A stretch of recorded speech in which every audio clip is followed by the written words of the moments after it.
और आप देख रहे हैं आज तक। बड़ी खबर जो इस समय हमारे सामने आ रही है वो ये कि गलवान घाटी में जो भारत और चीन की सेनाओं के बीच टकराव हुआ था वहां पर 20 भारतीय सैनिक शहीद हुए हैं। अब तक जो खबर हमारे सामने थी वो 3 की खबर थी, लेकिन 20 भारतीय सैनिक शहीद हुए हैं। सूत्रों के हिसाब से ये खबर हमारे सामने आ रही है और ये वाकई बहुत दुखद भी है और उसके साथ ही एक समूचे देश में उस गुस्से को भी भर रही है कि आखिर जब चीन के साथ हम बातचीत कर रहे थे तो उसे इस तरह की धोखेबाजी की जरूरत क्या थी कि उसने एक छोटी भारतीय टुकड़ी को घेरकर इस तरीके का आक्रमण किया है। भारत और चीन की सीमा पर गोली कभी नहीं चलती है, लेकिन जिस तरह की ये वारदात है, जिस तरह के हथियारों का, पत्थरों का, डंडों का, नुकीली कीले, तारे लगे हुए डंडों का इस्तेमाल चीन ने किया है, उसकी मंशा पर बहुत बड़ा सवाल उठ जाता है। हमारे साथ पूर्व थल सेनाध्यक्ष जनरल वीपी मलिक जुड़े हुए हैं और उन्होंने साफ तौर पर यह कहा है कि आज का भारत और आज की भारतीय सेना पूरी तरीके से सक्षम है इस तरह की चीजों का जवाब देने के लिए, लेकिन इस समय हमें संयम से भी देखना होगा और देखना होगा कि सरकार कूटनीति, अर्थनीति, सारी चीजों को देखते हुए सैन्य नीति से क्या अपेक्षा करती है। हम उनसे बातचीत अपनी जारी रखें उससे पहले हमारे संवाददाता मंजीत सिंह नेगी इस समय हमारे साथ जुड़ गए हैं। मंजीत, ये वाकई एक ऐसा झटका है, एक ऐसा सदमा है, एक ऐसी खबर है, एक ऐसा आक्रोश होगा पूरे हिंदुस्तान का कि 20 भारतीय सैनिक हमने गंवा दिए।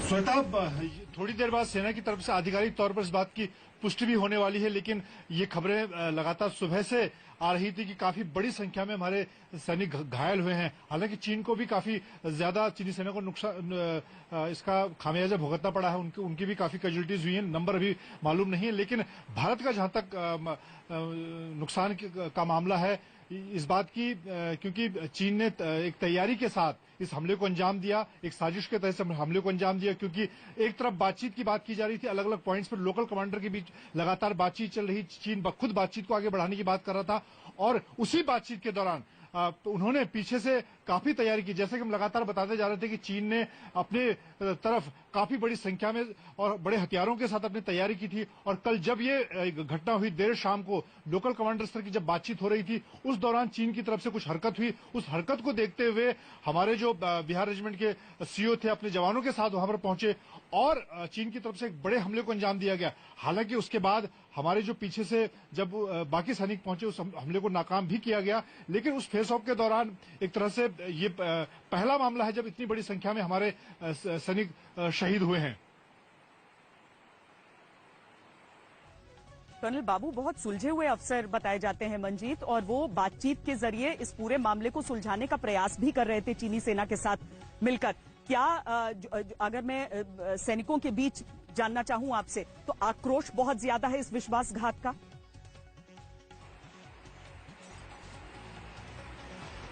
श्वेता, मैं इस वक्त धारचूला जो कि चीन से लगने वाली दूसरी सरहद है उत्तराखंड, वहां पर हूं और आज पूरे यहाँ धारचूला से लेकर लिपुलेख जहां पर भारतीय सेना की तैनाती, आईटीबीपी की तैनाती है, देर शाम जब मैं वापस लौट रहा था तो हालांकि यहां पर भी सेना ने चीन के मुकाबले में पिछले दिनों में जो मूवमेंट हुआ है, काफी एक्स्ट्रा डिप्लॉयमेंट किया है। तो एक तरह से आक्रोश था। जो कुछ सैनिकों से मैंने बिना कैमरे की बात करने की कोशिश की, उनका कहना था कि अब बहुत हो चुका है, इसका जवाब, मुंहतोड़ जवाब दिया जाना चाहिए। तो ये एक सेंटिमेंट भारतीय सेना का और यहाँ पर जो खासतौर से सरहद से जुड़े लोग हैं उनके बीच में निश्चित तौर पर देखने को मिल रहा है। और अब जब इस खबर की पूरी तरह से पुष्टि होने के बाद सेना की तरफ से एक आधिकारिक बयान भी जारी होगा इस पूरे मामले को लेकर, कितने हमारे सैनिक घायल हुए, कितने शहीद हुए हैं। तो ये, क्योंकि हम लगातार श्वेता एक बात कहते रहे हैं कि चीन के साथ कम से कम ये लाइन ऑफ एक्चुअल कंट्रोल एक ऐसी सरहद है जहां पर बातचीत से बात होती है, ज्यादा से ज्यादा धक्का मुक्की तक ही बात होती है। अभी तक गोली नहीं चली, लेकिन अब लोगों को ये लगता है या जो सैनिक है उनको ये लगता है कि इसका कोई फायदा नहीं है। चीन ये भाषा शायद नहीं समझता है, उसको उसी की भाषा में जवाब देना होगा। जी मंजीत, थोड़ी देर के लिए मैं रोकना चाहूंगी आपको, चूंकि इस समय न्यूज एजेंसी एनआई की तरफ से यह खबर आ रही है कि चीन के 43 से 45 सैनिक बुरी तरह से घायल हुए हैं। इनमें बड़ी तादाद उन चीनी सैनिकों की है जो मारे गए हैं। चीन की तरफ से अभी पुष्टि, दरअसल भारत में खबर चलने के बाद ही वहां से कोई पुष्टि आ रही है। तो आपको बता दें पहले कि ये जो झड़प हुई थी भारतीय सेना और चीनी सेना के बीच, उसमें न्यूज एजेंसी की तरफ से खबर ये आ रही है कि चीन की तरफ से भी 45 सैनिक बुरी तरीके से घायल हुए हैं और उनमें से बड़ी तादाद में मारे भी गए हैं। जनरल वीपी मलिक हमारे साथ जुड़े हुए हैं। जनरल मलिक, अगर हम भारत के रुख को देखते हैं, भारत हमेशा क्लैरिटी रखता है, चाहे हम करगिल युद्ध की भी बात करें, वहां पर हम हमेशा क्लियर रहे। पाकिस्तान अपने सैनिकों को छोड़ जाता था जिन्हें दफन हमें करना पड़ता था, लेकिन चीन भी इसी तरीके से सेंसरशिप पे काम करता है। वो अपनी गलतियां, जैसे जो 5 चीनी सैनिकों के मरने की बात आई, वो भी चीनी सरकार की तरफ से नहीं बल्कि वहां की ऑफिशियल मीडिया ने अपनी तरफ से इस बात को स्वीकारा कि 5 मारे गए हैं, क्योंकि उस समय तक भारत की तरफ से 3 का फिगर दिया गया। क्या हम समझे बहुत डिसेप्टिव नेवर, एक बहुत डिसेप्टिव पड़ोसी के साथ, एक दुश्मन के साथ हम डील कर रहे हैं यहां पर, जो अपने कैजुअल्टी का आंकड़ा भी हमें सही तरीके से नहीं देगा? देखिए, मेरा विश्वास रहा है चीन के साथ में बातचीत का कि हमको उनकी कहनी पर नहीं जाना चाहिए, उनकी करनी पर जाना चाहिए। और 1900 ये तो मैं देखता आ रहा हूं कि जब से हमारी 1962 की लड़ाई हुई है, उसके बाद में चाहे जिस भी लेवल के ऊपर हमने आपस में बातचीत की है, तो उनकी कहनी जो रही है अलग अलग रही है। 5 हमने एग्रीमेंट कॉन्फिडेंस बिल्डिंग मेजर के ऊपर साइन किए, 22 बार बातचीत हुई स्पेशल रिप्रेजेंटेटिव के लेवल के ऊपर, और कई बार प्राइम मिनिस्टर और प्रेसिडेंट के लेवल के ऊपर भी बातचीत हुई। लेकिन आप पूरी अगर हिस्ट्री देखेंगे तो उनकी कहनी में और करने में फर्क है। इसलिए मैं समझता हूं कि हमेशा हमको उनकी करनी पे देखना चाहिए। और अभी भी जो कर रहे हैं, कल तक तो बात ये चल रही थी कि डीएस्केलेशन हो रही है और दोनों फौजें अपनी जगह से पीछे हट रही हैं, और एक ही दिन के अंदर कल रात को इतना बड़ा इंसिडेंट हो गया कि जिसके बीच में हमारे भी हमको तो मालूम है हमारी कितनी जानें गई हैं, कितने लोग शहीद हुए। उनके बारे में अभी मैं जो भी फिगर देते हैं तो उसको जरा पिंच ऑफ सॉल्ट से लेना पड़ेगा, जब तक और ज्यादा हमको खबर नहीं आती है। और पर ये दुखद बात है, और उससे इसमें कोई शक नहीं है कि दोनों तरफ अभी गुस्सा और बढ़ेगा, और इसके लिए हमको तैयार रहना चाहिए।